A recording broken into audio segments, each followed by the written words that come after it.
Welcome back. We're talking about ways to improve our own weather, and that doesn't mean just outside, but in our bodies, in our minds. And so you have some ways that we can kind of start to change our perspective.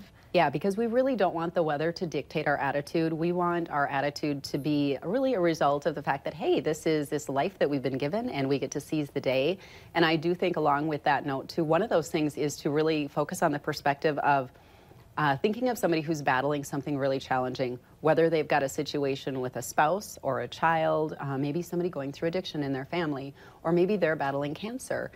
You know, I think about so many of my friends in those situations, they are not at all concerned about the weather. Like, that's not on the top of their priority. So for somebody who doesn't have those challenges to be like, oh, I can't believe it's so cold out, I mean, that's just really, it's kind of trite. So I think getting out of that can help that perspective when you start realizing like, wow, this is really not a big deal and it is going to pass. And again, we can do things about it. So as I mentioned, like dress warmly, because we might be saying, well, based on the principle of it, I am not going to dress, you know, wear that winter coat. Well, then you're going to be cold and you're going to be crabby. So don't do that. So be warm, be comfortable. And of course, focus on the gratitude, find the gratitude, look for the positive, look for the good. If you need to get in the habit of gratitude by writing and journaling, absolutely do that, because that is a practice that will lead to you adopting that mindset of gratitude. And getting out to serve, help others, volunteer. Anytime we get out of our own state of being and the stuff that we think is weighing us down, if we can help other people somehow get connected, that's going to be helpful. And if you're not finding a way to serve or help or volunteer, and you're like, okay, I need something to happen like really soon, you know what? Give a friend a call and say, hey, can we meet for like a green tea, a hot green tea? Because again, that's a good mood food. It's going to be helpful for you, because then you're able to talk about it and connect with somebody. And another thing you'd mentioned too was there's things you can bring into your home to try to help too. You know, the essential oils, the light boxes, maybe a salt lamp.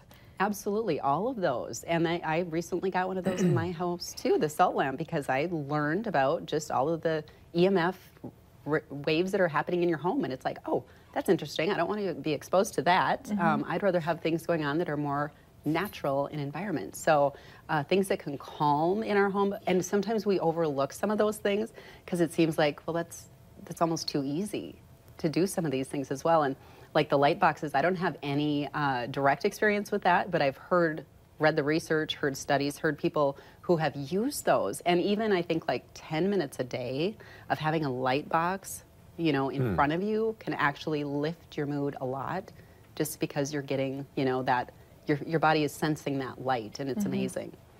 Good stuff. Your website again? TeresaInspires.com. Facebook is probably the best place to connect, because I'll have some resources out there actually later today following up with some of this as well. Perfect. And the Facebook page? They can find me, Teresa Lewis, motivational speaker. Yeah, easy to find on Facebook. And you can be our own light box. Yes. I'm trying. We all have to be, so. Thank you for being here. Thank you. All right, stick around. When we come back, puppies live.